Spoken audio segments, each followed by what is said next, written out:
Welcome to Bollox Talks and Tangents.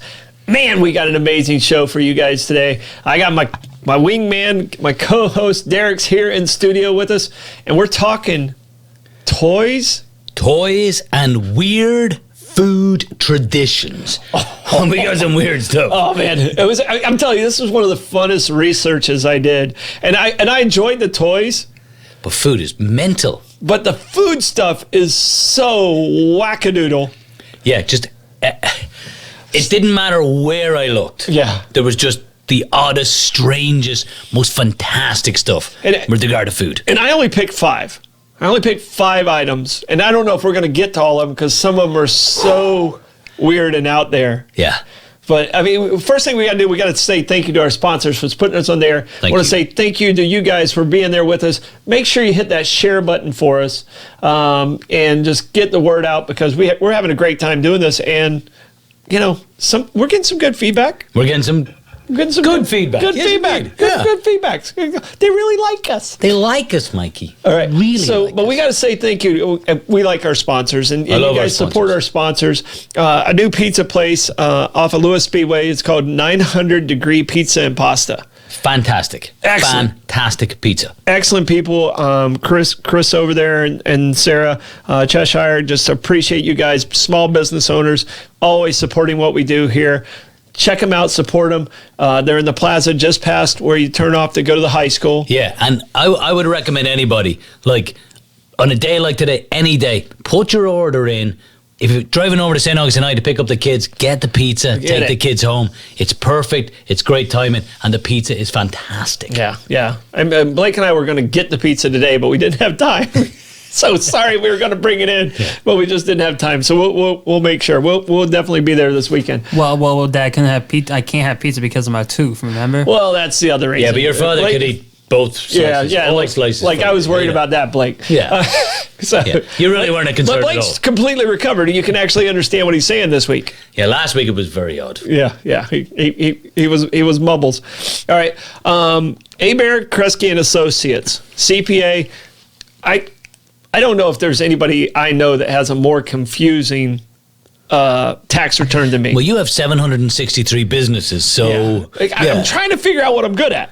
I haven't really figured it out yet. You'll get there. One of these days, I'll figure it out. Try it out. And Abare, Kresge and Associates, they keep me out of trouble. They keep my books straight. Billy, who is my guy, just always says, "Now, Troy, don't do that. We're going to do it this way." And he keeps me out of trouble. And that's what you got to have in an accountant. And he knows how to save you money when you're doing your tax returns.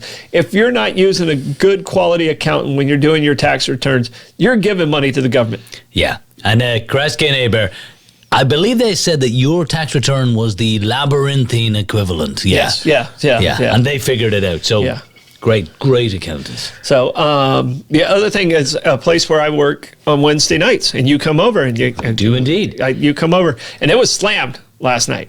Yeah, I haven't been there in a couple of weeks. Yes. Back to school, so I've got a little more focus. But you got to go, ladies and gentlemen. The Beacon Listening Room and Gypsy Cab, right beside each other on Anastasia Boulevard. Troy's referring to Wednesday night trivia. Mm-hmm. It is absolutely jam-packed. It's a fun event, and the Beacon are the most generous hosts, and they're wonderful. The staff there is just great to work with. Yeah. I don't know. I've been doing trivia for 27 years, and I don't know if I enjoy a staff as much as I do working with them on trivia night. Yeah, they're very easy. Very easy. So cool. Lonnie, Panda, and Seth, all of them are just amazing people. And if you haven't eaten at Gypsy Cab, I don't know where the hell you've been. Yeah, Gypsy, it's like a renaissance over there right now. The food is spectacular. The Gypsy chicken's still spot on. Ned has he's got his own podcast coming out. So learn to cook with Ned. So keep an eye out for that. Yep. All right. I'm going to let you handle the next one. Yeah, the next one, of course, is near and dear to my heart. Meehan's Irish pub, right on the bayfront. You just can't miss it. I actually ran into Reggie the other day. I was kind of playing hooky from school and ran into him over at the opening of Kaiser's Deli, which is next door to the Beacon. Yeah, I ate there yesterday. Oh, yes, wonderful stuff. Great job, Kais.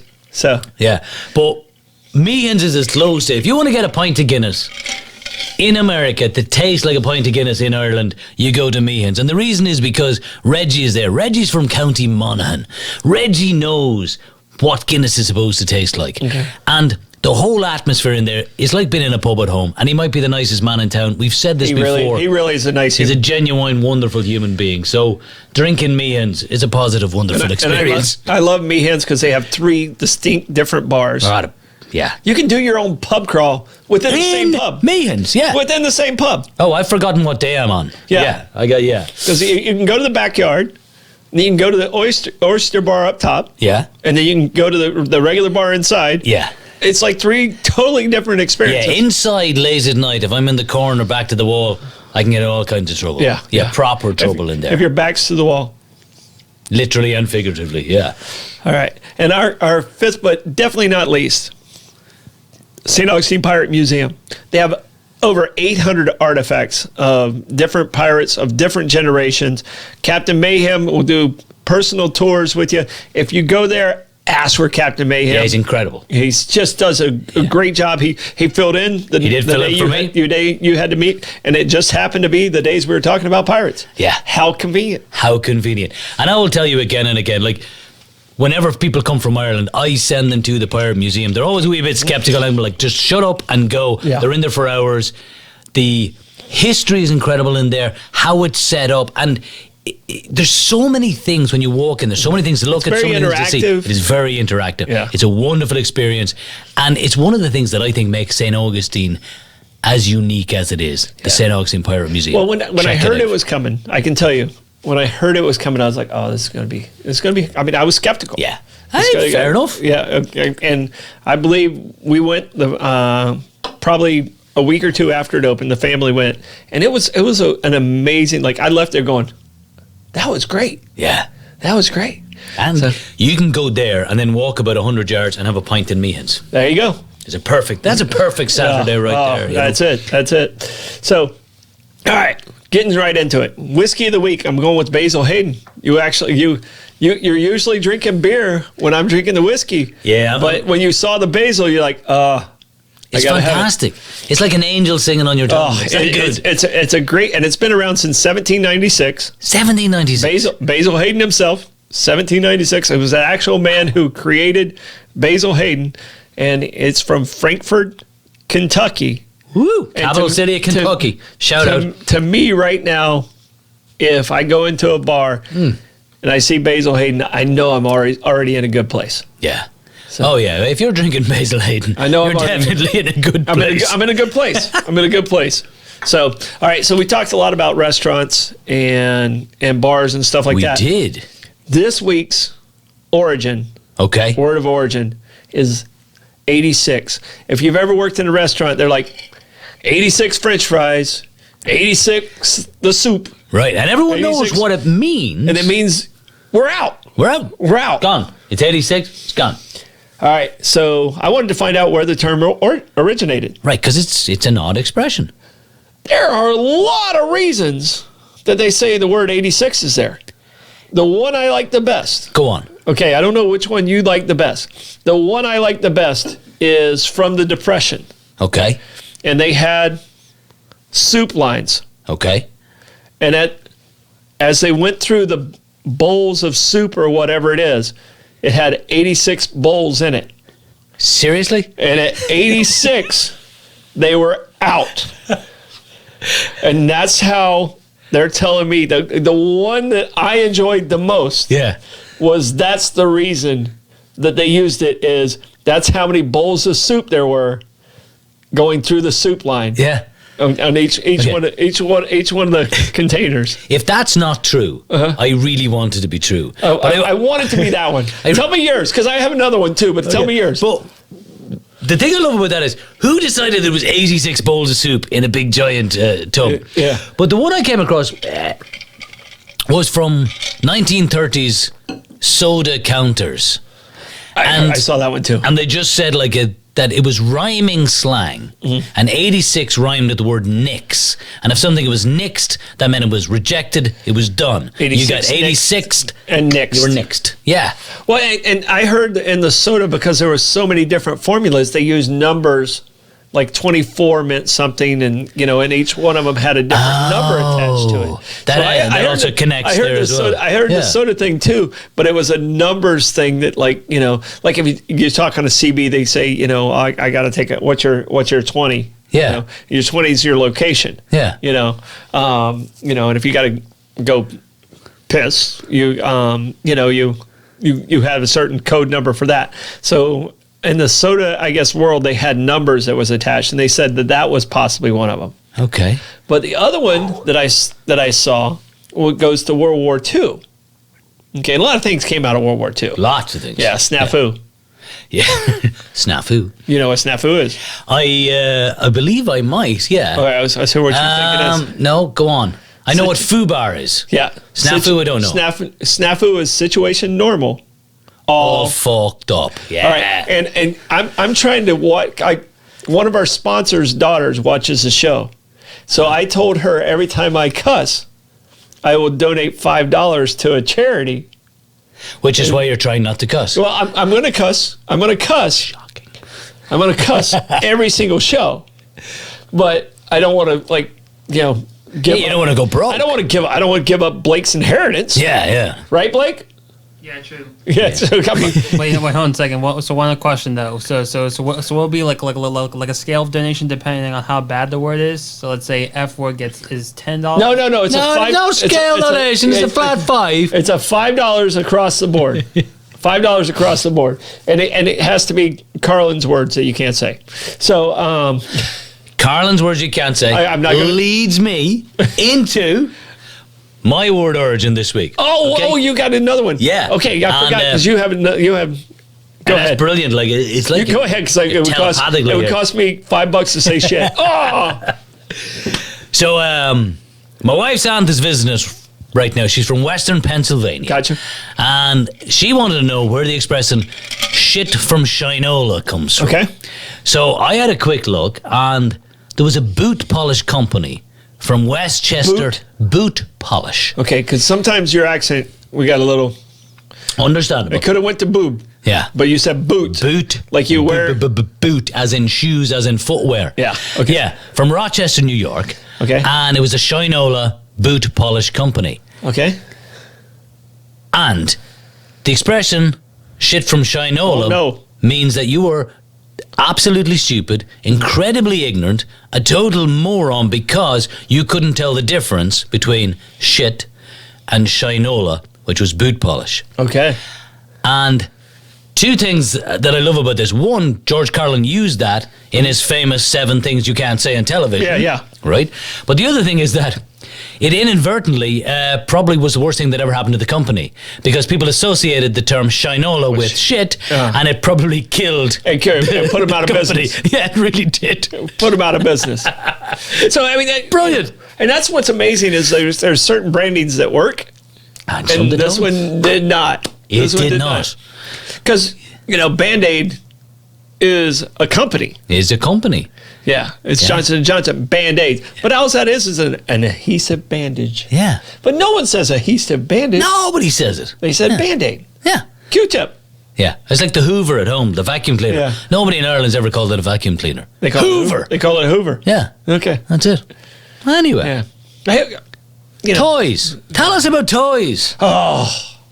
Origins of toys. So I had a fun time. First off, we got to talk about the name toys.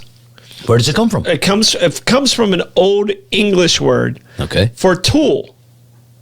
Right. So it was a child's tool, and it went to toy. Toy. Okay. So it was a tool, and one of the oldest ones out there is dolls. Dolls from, there's evidence of the Egyptians playing with dolls 4,000 years ago. And spinning tops. Spinning tops, yeah. And they were nuts, and they would do stuff like that, and they would create, and those were like kind of the original toys. Well, not counting, sticks and stones. Yeah. We played with stones when I was a kid. I remember once in Ireland, I told my son to go outside because he was annoying me, and he said, "Do you expect me to go outside and play with stones like you did, Dad?" Yeah. And I Way went, back then. And I went, Yes, I actually, do. yeah. Yeah. I mean, It'll build character. How do you hit somebody in the head with a stone if you're not good at throwing stones? Yeah. I mean, right? Yeah. Yeah. So anyway, yeah. So I yeah. also discovered that marbles have been around since about 4,000. Wow. Marbles in all different kinds and all different variations of games, but marbles have been around for about 4,000 years. That's old. Yeah. Yeah. And then we both came across the weapon toy. Oh, yeah. Yeah. The yo-yo. Yo-yo. The yo-yo. The yo-yo. Right? Yeah, so and it has two different origins. And it's weird because it started in two different locations. It goes back as far as like the 6th century in Greece. Yeah. And then if you go all the way to the Philippines, Yeah, further back there. it goes even further back in the Philippines. So these two countries have never come together Yeah, you're never at putting that time. Yeah. But they still created the exact same weapon, yeah. which turned into a toy. Yeah. Yo-yo. That's amazing. And I mean, literally, no one from the Philippines in the 6th century was in Greece. Right, and they weren't vacations. They weren't going back and No, forth going, no. where are we going, lads? Let's go to Athens tomorrow. Yeah. Yeah, you Took you 15 years want to to get on a there. United flight? Oh, no. It just didn't happen. Yeah. It just didn't happen. So, I mean, and it was originally a weapon Yeah. that had a string attached to it, and it became a toy. It became a toy. And then Duncan, did you guys have the Duncan guy come to your school when you were a kid in Ireland? Of course, you went to a private school. Did not have any kind of that thing. No, we did not. Did you ever learn how to like play with a yo-yo? Did you just? Random things attacking the side of the building there. I don't know. Did that show up on the? Did you hear it in there? Yeah. You heard it in there. So yeah, something just attacked the backside. Could have of the been somebody building. out there with a bag of yo-yos. Yeah, it was a yo-yo. It just got thrown at us. The Duncan guy's outside. He's upset. He can't get in. I have no idea what you're talking about. All right, so the Duncan guy. So there was a yo-yo guy, and it was a great thing that they did from the 50s, 60s, and 70s. yeah. They would send the Duncan guy out who would teach you all the different yo-yo tricks. Come to the school. Come to the school, and then he would be allowed to sell yo-yos. Yeah, that definitely didn't at the happen in school. Ireland. At the school. There was a yo-yo guy, like Rock the Cradle and Around the World and Yeah. all that stuff. By the way, Around the World, you found out quickly how it was a weapon because you could literally knock yourself Yeah, unconscious. you give 34th graders Yeah. yo-yos. Now around the world, lads. Yeah, the teachers, it would be like the worst nightmare for teachers. Yeah, they wouldn't allow that today. All right, here I have a toy that I have to ask you that whether or not it existed. Did you have clackers? No. All right, so How's a clackers were clacker? two huge ass marbles that were on strings. All right, and I mean you have to be a child of the 70s of this. Yeah. All right, and then it was on a rope, and you held it in the middle, and you do like this, and then they would. I mean, they were just. I mean, imagine the jack of a bocce game. Okay, Okay. yeah. Two of those super hard jacks tied with strings through them, and going like this. Oh my And it God. goes. And it was like the most dangerous game in the world. Except for, do you know what other toy was around in the 70s that Lawn darts. Lawn darts. Lawn darts, exactly. Exactly. The most ridiculous invention of all time. And see, that's why I know my generation's tougher than the current generation Yeah, today. because lawn darts was perfectly acceptable. It was 100. You could get hit in the head with a lawn dart. You would be unconscious. You wouldn't go to the hospital. No. They'd stand you up and say, walk it off. Yeah, walk it off. Walk it off. You're fine. Rub some dirt on Yeah. it. Walk it off. Your brother wouldn't have gone down. Yeah. He'd have been fine. Yeah. Yeah. How was it? It So, was worse when they said your sister would. yeah, that was never good. Yeah. Never good. All right. So what's one of the toys you got? Okay, so I fell down on all different kinds of rabbit holes with this one. But so the oldest continually marketed toy in America is Parcheesi. Oh. Parcheesi has Toy been or sold- board game? It's the oldest board game. Oldest board game. Okay. Continually marketed in America is Parcheesi. And I had no idea what Parcheesi was. And then I looked it up and I discovered that in England and Ireland it's called Ludo. Ludo. And then I was like, oh, I've played Ludo. It's the same as Parcheesi. Yeah, because you can block. Yeah. You can roll it. Yeah. Yeah, and it goes back to, it's an Indian game, and the Hindu name is Pachis, which means 25, which is the most you can roll in one go in part cheesy. Okay. And it comes from that. But I went down a little bit further. So Ludo, which is the game, what is called in England, Ludo in Latin means I play. Okay. Right? Yeah. And then somebody pointed out to me that in Harry Potter, the head of Wizarding Games and all that stuff, the guy who organises the tickets for the Quidditch World Cup is Ludo Bagman. I play. Right, I play. Yeah. Just one of those like, we go down and down. Amazing tangent you went down. Yeah. That's awesome. So Right. when I watch Harry Potter now, I'll be looking for him. Now you're going to know even more. Yeah. All right, what do you got? All right. So, we talked about the yo-yo. All right. So crayons, Crayola. Crayola, yeah. All right. So there are so many different crayons and stuff that are out there, and it talks about all the crayons that you use before you're the age of 10. But what I found the most interesting is the name Crayola. Okay. All right. And it actually is French translates very stretched out, but it translates to oily chalk. Oily chalk. Crayola. Crayola translates to oily chalk. Yeah, I don't think mothers would have been keen on Crayola if it was marketed as I don't think it gets marketed. oily chalk. Oh, you want to buy some oily chalk? Oh, that sounds nice.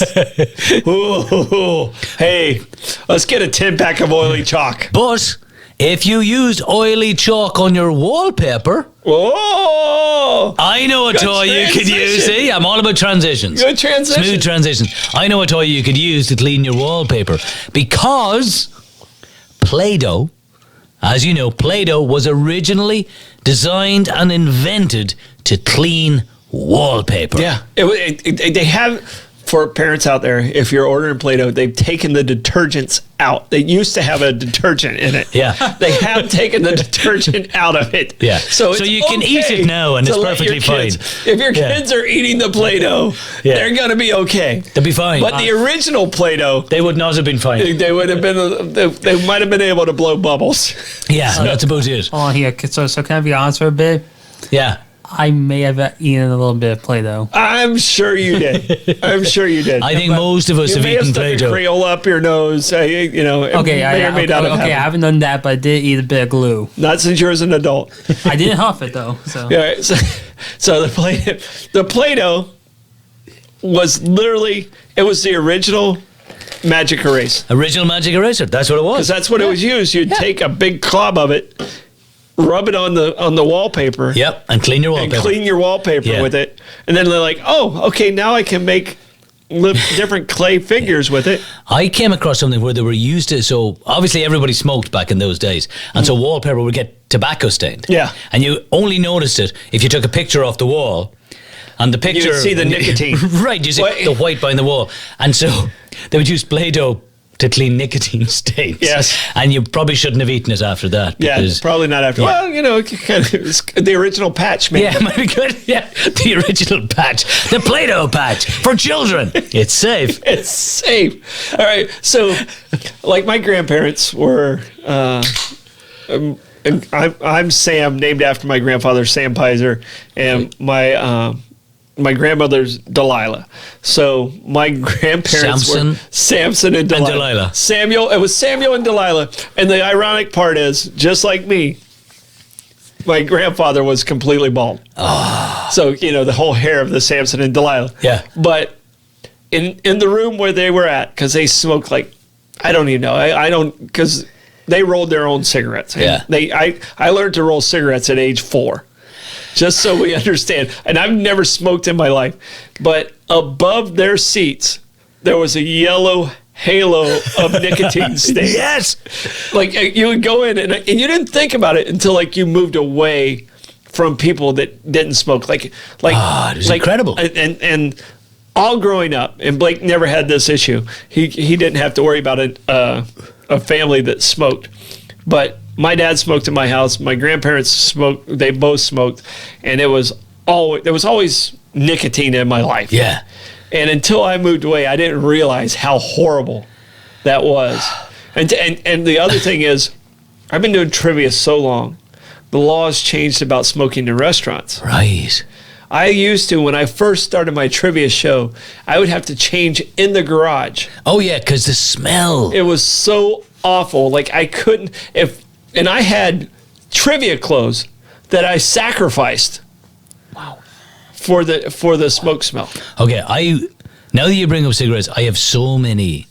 I would like to do a show on cigarettes and all of that stuff because holy mother of God. Just one quick one. Yeah. When I first came to America in 1990, you were allowed to smoke on the plane, transatlantic flight, and the back of the plane was this smoking area.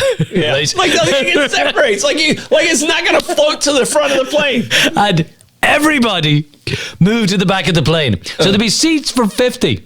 There'd be about 220 people of a 300 passenger flight sitting or standing in the back of the plane. And everybody drinking. And nobody wearing seatbelts. Nobody asked to sit down. Nobody giving a shit.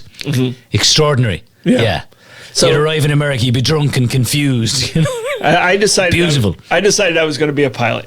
Okay. Like I was going to get my own plane. But at first, I bought my own plane because like I went through, if I lease the plane, it's going to cost me about the same as me owning my own plane. Right. So I bought the plane before I had my pilot's license. Right. Naturally. My plane was so old. That's what people do. My plane was so old. My plane was from 1975. No, that's not what people do. That's what I do. But I sold it for a profit. Good. That's what I do. But my plane was so old. It was a 1975 Warrior. All right, so it's a Piper Warrior. It was so old. It had ashtrays in the Blake. You remember that? Yes, I do. We had some great trips in there. and I'm sitting there in the plane as I'm flying. I'm looking at the ashtray, and it fit 4 people, and it was a comfortable plane. It was a really nice plane. Yeah. It definitely was. It was. We had a lot of fun in the plane, and I'm sitting there, and I was going, "There's one window in this plane. It is literally it's that big. It's this big. It's this big.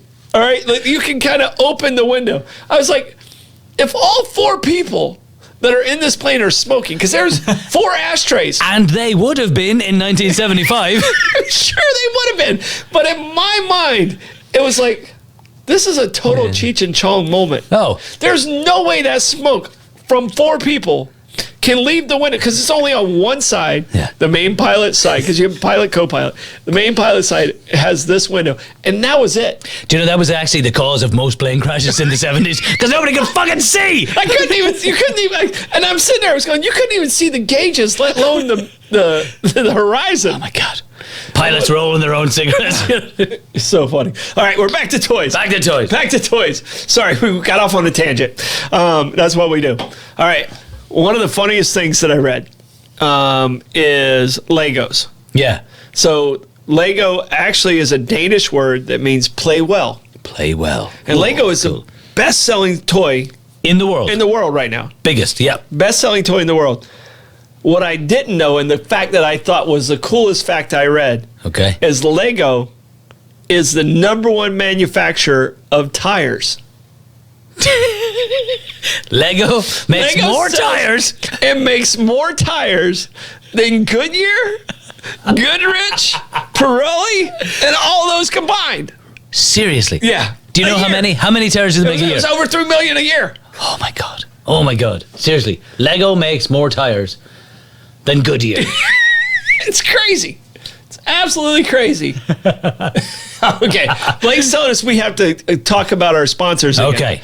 All right. So 900-degree pizza and pasta. 900-degree pizza and pasta. Wonderful, wonderful people. Great pizza.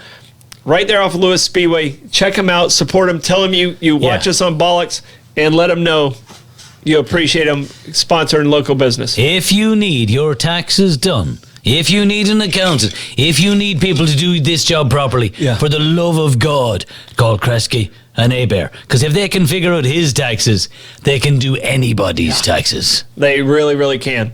All right, the Beacon Listening Room. It could be the go-to place for live music. If you're on the island, I would think so. It is the go-to place for live music. They have music. Did you know who they had Tuesday night? No. They had J.J. Walker. In Dynamite. Seriously? They had a stand-up comedian Tuesday night. You know, so I'm glad he opened for me because I was Wednesday night. So, but they had J.J. Walker from Good Times. Damn. Doing stand-up at the Beacon. That's incredible. On Tuesday night. So, I mean, they're doing some, changes the dynamic Yeah. of entertainment in bars and restaurants in St. John and St. Augustine. Yeah. So the Beacon and Gypsy Cab Gypsy. always their salad dressing is It's a amazing. staple. The It's Gypsy amazing. Cab has been here forever. All right. Meehan's Irish Pub. That's all I'm going to say. Look, the only thing the Irish export really well in the world is alcohol and pubs. Yeah. The receptacle and the means. Yeah. Go to Meehan's Irish Pub, one of the 3 bars, sit upstairs, look outside. And they serve you at all It's 3 magic. of them. The food they serve you at all 3 of them Superb. is incredible. Superb. Fish and chips. To die for. All right. St. Augustine Pirate Museum. Right downtown. Great Amazing. experience right there on the bayfront. And the other thing is they partner with the Colonial Quarter. They do a lot of They amazing do. things. Cindy over there, always making sure they're on top of their game. And- it's one of the best tourist destinations in St. Augustine. And I just heard a rumor that there's going to be a pirate festival. If not this year, yeah, but coming in the Captain's spring. bringing back the Pirate Festival. And that's so thank you wonderful. guys for being supportive. We are still looking for another sponsor. If there's somebody out there who's actually watching and is looking to possibly get the word out, We would gladly accept your sponsorship. and we're getting about 2,000 watchers Yep. an episode. Yeah. Hopefully we get to 3 because we need you guys to hit that share button. Yeah, we do. Hit the that share share button. Tell everybody. you have Spread friends. the word. Act like you have friends. Yeah. That's Yeah. that's what we do. Oh, and also, by the way, we also have a new Instagram page right now. Do have an Instagram page. Bollox TNT. TNT. Bollox TNT. Yeah. Woo, that Yeah. sounds explosive. It's very explosive. All right. We're gonna do a couple more toys, and then we're gonna switch over to talking about explosives. Some of the foods. So I want to talk just briefly Lincoln Logs. Oh. And the only reason fascinated by Lincoln Logs. Got Lincoln Logs when I was a kid. Learned about Abraham Lincoln because of it. But only this week did I discover that the Lincoln Log was invented by John Lloyd Wright. Frank Lloyd Wright's son. His son. His son. Oh wow. Yeah, and he came up with the idea after his father had designed in Tokyo an earthquake-proof imperial hotel. And so Frank Lloyd Wright Probably was, one of the most famous architects. oh, look, seriously, Falling Waters in Western Pennsylvania, It's crazy. unbelievable. But yeah, it was Frank Lloyd Wright's son who came up with the idea for Lincoln Logs based on his father's earthquake-proof design for the imperial To hotel. lock in the- to lock everything in. Yeah. That's amazing. crazy. Yeah. I had no idea that. Yeah. No idea. All right, what you got? What's All the... right. We got to talk about Barbie. We have to talk about Barbie. All right. Yeah. And a lot of people don't know this. Barbie's official name, in all her hotness, In all her hotness. is Barbara Millicent Roberts. Barbara Millicent Roberts. She has an entire name. Barbara Millicent, 1959. Still holding up very strong. Now, if I may, Oh, so I go went in your Barbie I went world. deep down Go in your- all kinds of strange tangents on Barbie. Yeah. So we know it's a creation of Mattel, right? Mm-hmm.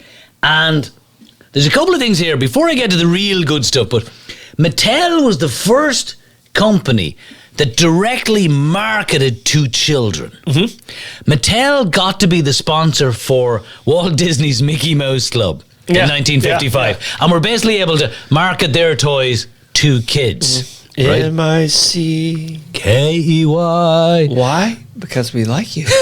And correct me if I'm We got to be wrong, careful because we might have to pay for those rights. Yeah, We we're can't not going to finish do it. that. We're not going to Yeah, finish sorry it. about that. But correct me if I'm wrong. That you're actually don't you actually an official member of the Mickey Mouse Club? I was a member when I was growing up. Aww. On the second go round, there was a Mickey Mouse Club from like Annette Funicello and Cubby the little drummer and stuff. That Mickey Mouse Club was a little ahead of me, and then they reprised it. And I was a member of that when I was a kid. That's beautiful. Yeah. I'm kind of tearing up. Yeah, I know. A little bit. L-O-U-S-E. So, here's the thing I discovered about Barbie. Okay. So, the woman who came up with the idea was Barbara Handler, who worked for Mattel. And she was vacationing in Switzerland in 1956. And her daughter, Barbara, picked up 3 of these dolls, they were Lily dolls. They were a German doll. Okay. Okay? Brought them back to America, and the rest is history. But the Lily doll in Germany is the Bild, B-I-L-D, Bild Lily doll. And Bild Lily was a risque call girl from a German comic strip that appeared in the 50s in the Bild Zeitung, this tabloid newspaper in Germany. I knew it was German. I knew it was German, and they talked about it, but I didn't get that far down the tangent. And now I'm sad I didn't get that far. So she's a hoe. She was. Barbie is a hoe. She was an adult gag gift escort doll. The cartoon, the comic strip was so popular that you could buy this risque adult doll, and Germans would put it on the dashboard of their car. It from. It's like the original Hula Girl. Right? The Hula Girl you put on your dash. In the cartoons, she was witty and sexually uninhibited. And I even came across one of the cartoons, and they translated the cartoon. And in the cartoon, Bild Lily is wearing a bikini. Okay. And a German police officer is telling her in the 50s. In the 50s, that 2-piece bathing suits were not allowed. And she had to wear a 1-piece bathing suit. Bikinis were just being invented in the 50s. Right. So that's very progressive. The German police officer says, you have to have a 1-piece bathing suit. And Bild Lily says, which part would you like me to remove? And this That's my girl. is the inspiration for Barbie. Barbara Millicent Roberts. Yeah. Ho. Ho. All right, let's go to G.I. Joe. Let's go the other way. G.I. Joe, yeah. G.I. Joe was not a doll. Not a doll. It was an action figure. Action figure. All right. Absolutely not a doll. So when they were doing the testing for G.I. Joe, and they're doing the testing and stuff like that, dads still wouldn't let their kids play with G.I. Joe. No. Because they still even though you called it an action figure, dads wouldn't. But they added one thing to G.I. Joe, and dad said, all right, that's cool. What was it? A scar. They added a scar, and that made G.I. Joe a badass. So if you look at G.I. Joe has a scar under his eye. Not a doll. No. He's an action figure at that point. Action figure. Badass. And then they came with the Kung Fu grip, and I had all that stuff. And G.I. Joe was like 17 feet tall when I was a kid. And now he's like this tall, if you look at him. So G.I. Joe. All right, sticking with the G.I. Joe, the next one I moved to is He-Man. He-Man. All right. Am I really getting a call? Yeah, you really are getting a call. That could be Disney trying to sue you right now for singing the Mickey Mouse song. Yeah. Hey, Cinda's in so much trouble right now. That's actually my assistant. She knows where I'm at. All right. He-Man. I watched He-Man. I watched the cartoon when I was growing up. So the cartoon, you know the cartoon, right? So He-Man, they're trying to sell the doll to Toys R Us. Okay. I mean, you know how salesmen are. They'll throw anything at you possibly can get. Yeah. All right. They just throw shit at you like all over the place. That cost me $5. But he goes, hey, and we're working on getting a cartoon at this point.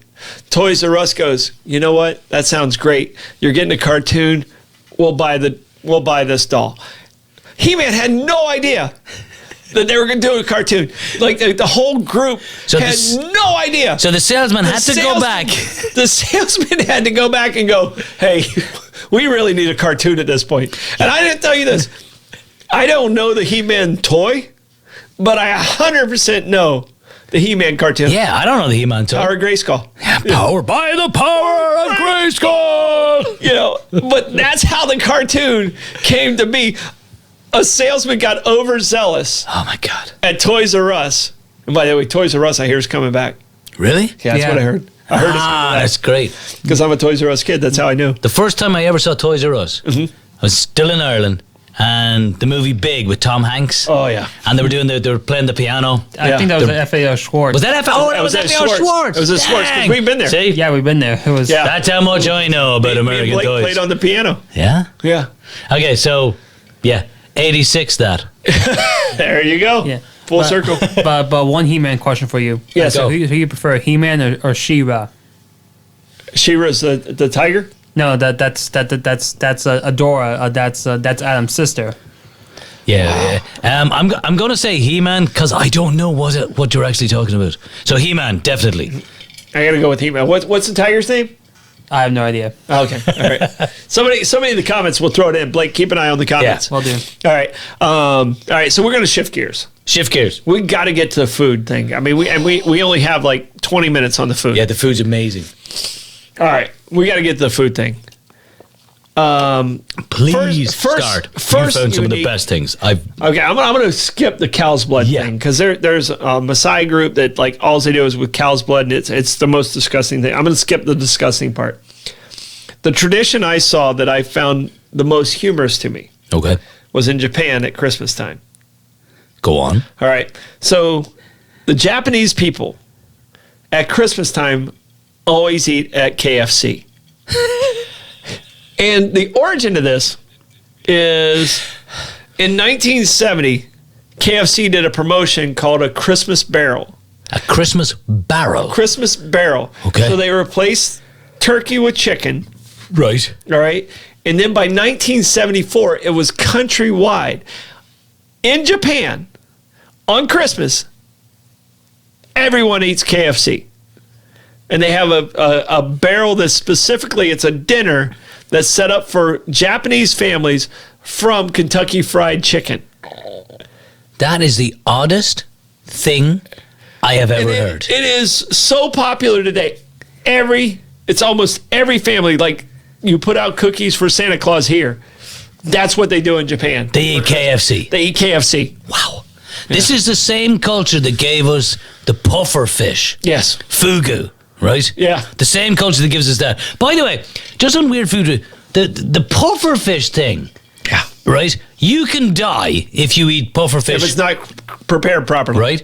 Apparently, the toxin in puffer fish is something like 1,200 times more powerful than cyanide. And you can only serve it if you're a licensed chef and you've got to go all the training. Only licensed I'm restaurants. going to pass on the puffer fish. Me too. Yeah. But while I was doing the weird food thing, I came across, they used to also sell it in Thailand.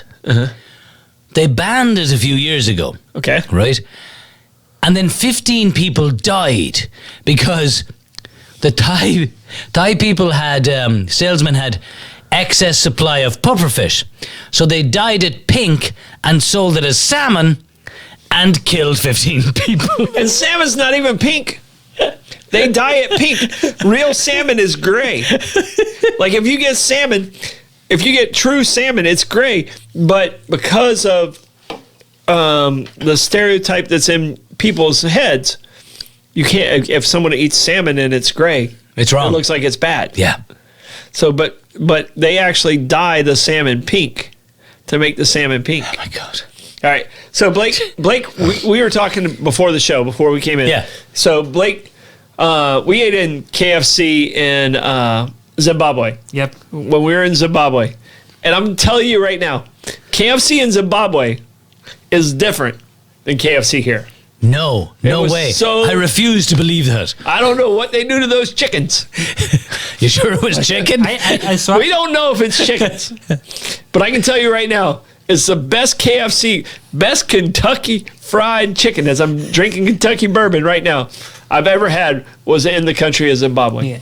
Yeah, but so basically the taxi driver that actually dropped us off at the KFC didn't know what KFC stood for or what the origin of KFC was, so we had to give like a quick history. Yeah, he lesson to didn't him. know what the K, the F, and the C stood for. It was just KFC at this point. And his name was like Passion or something Yeah, like that. of course it was. In Africa, they have the greatest names. They translate to the greatest names. Like your name would be Giggles. Obviously. You know, Yeah. my name would be, Goat Hugger. I mean, they have the most. I don't know if I would like to be noticed. No. Goat hugger.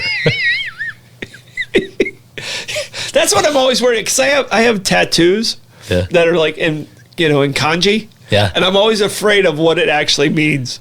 Like I actually go to my friends that understand kanji. I was like, all right, what's this mean? Yeah, like, read it. I don't want it to mean I have sex with goats. I don't want it to have that. So, but I can tell you right now, it's the best KFC I've ever had in my life. Is in was Zimbabwe. All right, so if what- you're ever vacationing in Africa, go to KFC in Zimbabwe. I'm not opposed to it. I'm telling you right now, it's a good recommendation. All right, so what's the strangest food?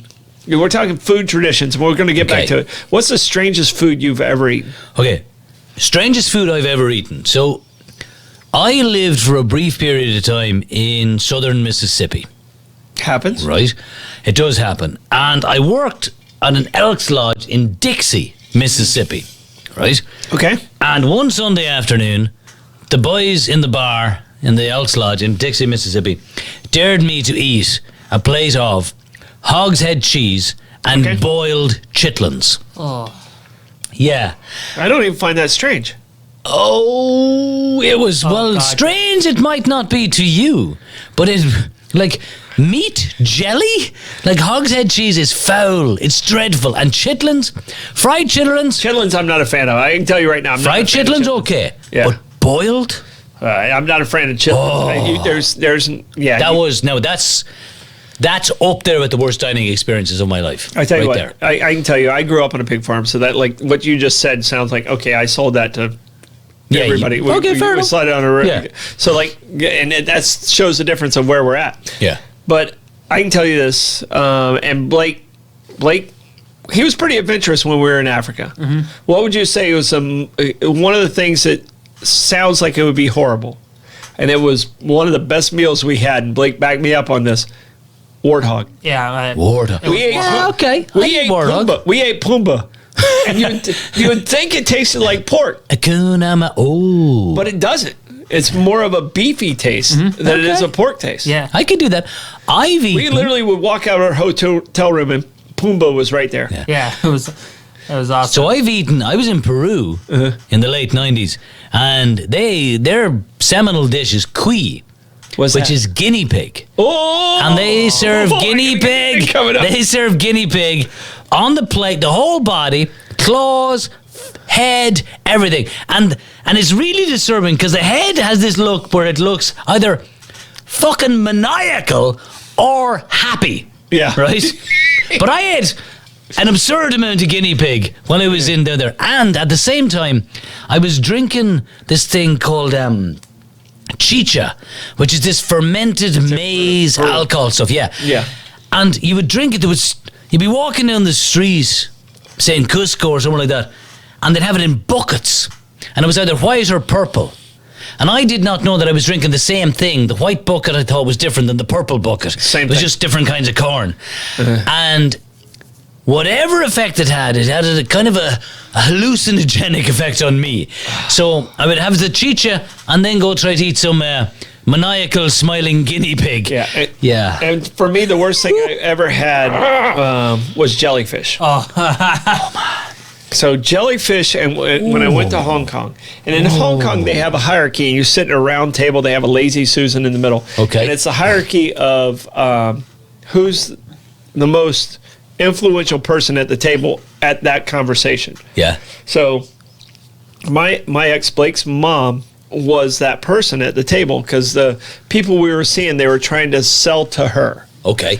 All right. And she hadn't read this tradition. And I had. And I was like, you have to eat this before everyone else gets to eat. Oh. She's like, what? She's like, I don't want to eat this. And I was like, I don't want to eat it either, but I'm next. You have to. I'm next in line. And I can tell you this. We both put it in our mouth. And it's the only thing I've ever eaten that felt like it multiplied 17 times in your mouth. Yeah, I mean, imagine you ever eat the gristle off the end of a chicken bone? Yeah. Like, okay, imagine that in spaghetti strips. Okay, and then imagine it growing in your mouth. No. Yeah. No. Most horrible thing. And I've eaten chocolate covered ants and Yeah, I've eaten ants. We ate some worm in Africa. I've eaten some really crazy. I'm not a sissy eater. I'm a very adventurous eater. Like Fear Factor, nothing. Not a for me. problem. I can tell you right this. If I was on Fear Factor right now and they put jellyfish in front of me, I'd be like, I'm out. I'm out. Yeah, it's supposed to be a delicate. No, it's the worst thing I ever eat. Yeah. So, all right. I want to talk about like two more really, really crazy stuff. Yeah. Go. Okay. So the Toraja. The Toraja. It's a tribe in Indonesia. Right. All right. One of the strangest traditions they have. All right. Blake says we got 10 minutes left. One of the strangest traditions they have, if they have a family member that passes away, Okay. all right, they don't have a wake. They don't have a funeral and they go to a funeral home. They don't bury or they don't shoot an arrow into the boat like a Viking. That family member eats every meal with you until like the moon changes, until you can actually have the ceremony. So when I say this, wait a the second. cadaver, So if somebody dies yes, at the start of a lunar cycle, you bring them with you to every meal for the next 28 days or whatever it is. Breakfast, lunch, and dinner. And they serve them an entire meal. They serve the dead. The dead person has a meal sitting in front of them at the dinner table. And it's in Indonesia. It's a tribe in Indonesia that does this to this day. They do this until they have their ceremony. Wow. All right. Okay. All right. So I actually got like a quick story that's actually a bit weirder than the one you just mentioned. It's weird. There's no way it's okay, weirder. Go ahead. All right, That's all right. pretty Can't be. strange. All buddy. right, all right. So basically, so there's this tribe in between Venezuela and Brazil in the Amazon rainforest called the Yanomami tribe. It's around 3,500. It's around 35,000 people. So basically one of the traditions is like so after they cremate one of the tribe members, they mix it into their soup, and then they eat it. Damn, George is yummy. That's some good paprika. No, that's George. That's George. Okay. Yeah. Yeah, you're right. That is That's, weird. that's pretty weird. That's pretty weird. So you got one? What's your? So I got one. It's not as weird at all, but I just like it. It's the so it's a Christmas Eve thing. Okay. And it's an Italian American thing. Okay. It's the Feast of Seven Fishes, and it happens on Christmas Eve. Okay. And it's primarily just an Italian American thing, though it has its roots in southern Italy. And in southern Italy, it was it's called the Vigil or Il Vigilate or whatever it is in Italian. But in America, it's the Feast of Seven Fishes, and it's any fish that you can lay your hands on, right? So it really doesn't matter what the fish is, as long as there's seven different. It could be, smelt anchovies, could be cod. It just doesn't matter. Halibut, right? Whatever. Yeah. Just for the halibut. Just for the halibut. Yeah. But one of the things I loved about it was the reason it's fish is because the Catholic Church said you can't eat meat on a holy day or on a feast day. And so, of course, Christmas Eve is a hugely important feast day. Yeah. And so then it's fish. And I'm like, but why seven? So I started going down the rabbit hole. And it's seven because it's seven sacraments in the Catholic Church and it's seven hills in Rome. And that's why there's seven fishes. And to this day, Roma. Roma. If you go there, they correct you. You don't just say Roma. It's Roma. Roma. Yeah. And so to this day, Italian Americans all over they have Feast of Seven Fishes, and that's why. Yeah. It's kind Roma. of cute. Roma. Yeah. Roma. I love Roma. All right. You talked about fishes. I did. So my next one is the Seething Sardine Fest. The Seething Sardine Fest. I love this so much. Yes. So what was the name of the city? It's in Surbiton, which is in southwest London. So Surbiton's in southwest London. It is a festival. Huge. All right. So they send all the fishermen down to fish for sardines For sardines in the River Thames. in the River Thames. There's one problem. And it's a small problem There are no sardines in the River Thames. in the River Thames. Never have been sardines in the River Thames. But it's a complete festival called the Seething Sardine Fest. The only thing missing from the Seething Sardine Fest is sardines. there's no sardines in the entire festival. Never has been. But what was the other animal you brought up? Guinea pig. Guinea pigs. Guinea pigs. What did he do with the guinea pigs? There's 4 guinea pigs. That lead the parade. Yeah. So after they failed to find sardines, which they were never going to find in the first All place, the fishermen falsely fish for sardines. Which don't exist. They don't exist. And then, at a certain point, they follow 4 guinea pigs back to a site for the festival. All right, I don't know if that's a better segment to lead into our Angry Irishman segment about the English. Oh, God. Well, I don't... Okay. If I may, and I was going to talk about something different, but Troy set me up quite nicely there. So, I believe it was on Monday. Yes. It was Indian Independence Day. Yes, it was. 75th anniversary Yes, of Indian 75th. Independence, 1947, partition Gandhi. and all that stuff. Yes. And I happened to teach quite a large number of Indian students in my classes. In fact, in my 7th period class right now, I have 6 Patels, and none of them are related. They're all my family. Brilliant, right? I love my family. But we talked a little bit about Indian Independence Day. I also have some students from Bangladesh, I have students from Pakistan. And we decided that in future, we're not going to talk about Independence Day per se. We're just going to talk about happy getting out from under the shackles of the British, which everybody can get behind. The British Empire. Yeah, the Irish, we're behind that. The Americans, we're behind that. Everybody's behind getting out of the shackles of the British Empire. The Indians, the Irish, the Pakistanis, the Bangladeshis. The US. The US. When you think to yourself, I have nothing in common with people from Zimbabwe. Zimbabwe used to be Rhodesia, a British colony. Yes. So yes, America, you have something in common with Zimbabwe. It's not just KFC. It's also a hatred for the British. Yeah. And we can all embrace that. And by the way, to all my English friends out there, seriously, lads, stop colonising places. Yeah.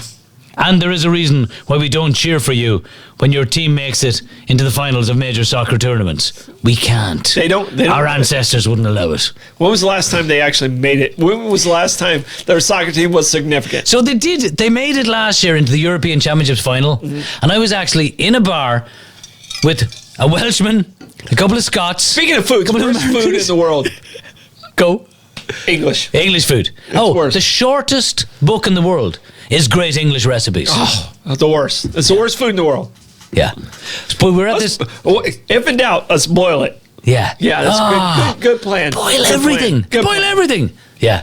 But no, England, they were in the European Championships final. And I was with a Welsh guy, a couple of Scots, a couple of Americans, and some English people.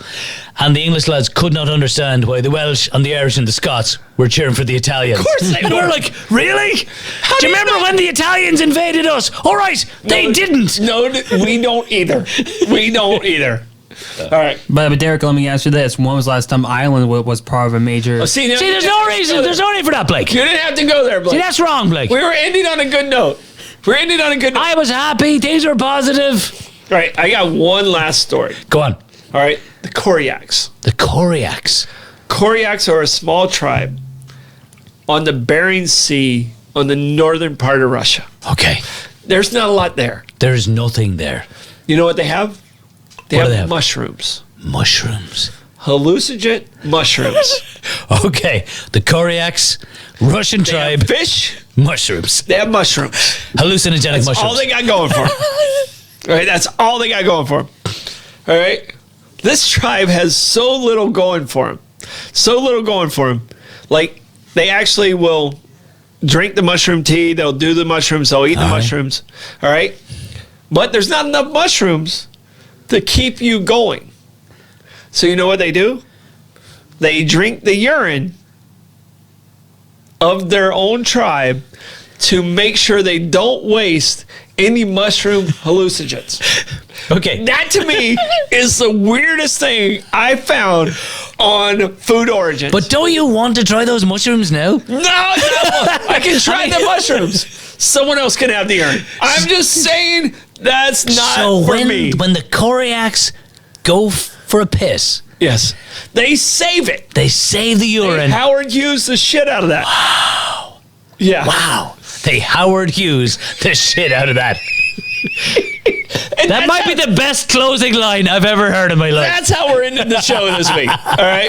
I want to say thank you to everybody out there watching. Please send it out and share it. Yeah. Had a great time. It's amazing And how if- quick this hour goes. And if any of you guys ever go to Russia and find the Koryaks and do that, I want videos and I want to know more. Yeah, I actually don't. Video it, send it. I'm sure you'll do well. All right, I want to say thank you again to 900 Degree Pizza, Abare, Kresge and Associates, the Beacon Listening Room, Gypsy Cab, Meehan's Irish, and the St. Augustine Pirate Museum. Thank you, guys. And I appreciate it. Thank you, Derek. Amazing show again. So much fun. You know, we'll see you guys next week. We'll see you Bollox, next week. Talks Tell and Tangents. everybody.